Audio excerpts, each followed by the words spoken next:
होना बाकी है। शायद एक मुद्दे पर मीटिंग हो सकती है, लेकिन पॉलिटिकल अलायंस अभी किसी तरह से पॉसिबल नहीं दिख रहा। बहुत शुक्रिया मुस्तफा आपका इस तमाम जानकारी के लिए।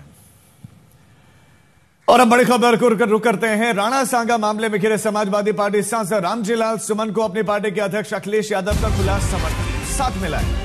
अखिलेश यादव थोड़ी देर पहले आगरा में रामजीलाल सुमन के घर पर जाकर मिले।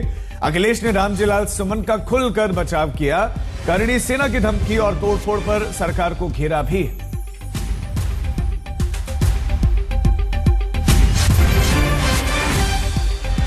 पार्टी के राज्यसभा में सांसद, पूर्व में रहे केंद्रीय मंत्री, कई बार के सांसद, उनके निवास पर